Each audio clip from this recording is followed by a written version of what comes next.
তো দেখো বন্ধুরা, চলে এসেছি বাপের বাড়িতে। তো এই যে এটা ঢোকার সময় রাস্তার দিকটায় যে লাইটিংয়ের কাজ করেছিল। তো বাপের বাড়িতে কালী পুজো, তাই চলে এসেছি। তোমরা পুরো ভিডিওটা দেখতে থাকো, স্কিপ করো না। বন্ধুরা গুড মর্নিং, সব কেমন আছে? আশা করি সবাই ভালো আছে, আর আমিও খুব ভালো আছি। তো আজকে চলে এসেছি একটা নতুন ভিডিও নিয়ে। এই দেখো রেডি হয়ে গেছি, এখন বাজে দেখো কটা বাজে, এখন ভোর 4টে বাজে। তো আমরা যে রেডি হয়ে গেছি, গঙ্গায় যাচ্ছি স্নান করতে। তো কালী পুজো আছে, উপোস করবো। বাবুও রেডি হয়েছে, চলো বাবুকে দেখাই।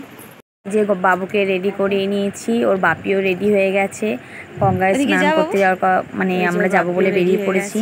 কেননা আমার বাবুর মানসিক পুজো দেওয়ার ছিল, তাই জন্য সবাই মিলেই গঙ্গায় যেতে হবে। তারপরে যে ওকে দাঁড় করিয়ে একটা ফটো তুলে নিয়েছি। তারপর আমরা রেডি হয়ে মন্দিরের সামনেটা গিয়েছি, দাঁড়িয়েছি, কারণ সবাই ওখানে আসবে। ওখান থেকে গাড়ি করা হয়েছে, পুরো একেবারে গঙ্গায় নিয়ে যাবে। তারপর আসার সময় যারা জল নিয়ে হেঁটে আসবে, যারা গাড়িতে আসবে। তো এই যে আমরা সব রেডি হয়ে নিয়েছি, যাবো এবার। তো এটা হচ্ছে সন্ধেবেলা, কারণ সারাদিন আমি সত্যি টাইম পাইনি ভিডিও করা। তো এই যে আমার বাবু বললাম না মানসিক পুজো দেওয়ার আছে, তো আমার বাবুর মানসিক হলো ওজনে বাতাসা, মানে আমার বাবুর যতটা ওজন হবে তার থেকে একটু হলেও বেশি বাতাসা। তো এই যে দেখো ওজন করা শুরু হয়ে গেছে। একদিকে আমার বাবু বসেছে আর একদিকে বাতাসা বসছে। তারপরে এই যে আমার তো ভয় লাগছিল, আমিও বলছি আমার বাবুকে ধরে থাকো।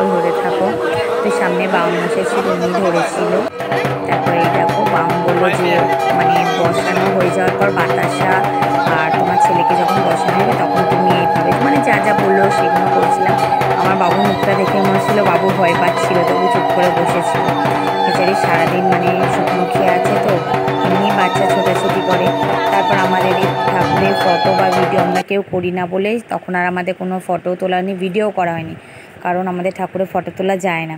ওই জন্য এটা একেবারে সকালবেলা ঠাকুর ভাসান করে আসার পর সবাই মিলে একটা গ্রুপ সেলফি হয়েছে। তারপরে এগুলো আমার সব বন্ধুবান্ধবী তো হলো। এটা হচ্ছে তার পরের দিন আমাদের ওখানে অন্নকূট ছিল। তো এই যে আমি তো ঘুম থেকে সারাদিন রাত জাগা। তারপর এটা বিকেলবেলা যখন গেছি, সব কাকিমা জেঠিমারা বলছে নিয়ে এবার আনাজ কাট। আনছি তোমরা কাটো, আমি দেখছি, আমি যাতে ভিডিওটা করে রাখলে তোমরা পরেও দেখতে পাও। ওই জন্য এই যে এটা আমার একটা বান্ধবী, একটা কাকি।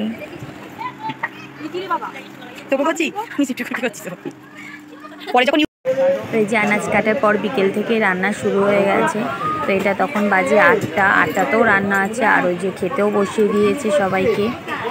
তো দেখো এখানে এটা আমার একটা বান্ধবী কাকি, তারপরে এইটা একটা বন্ধু,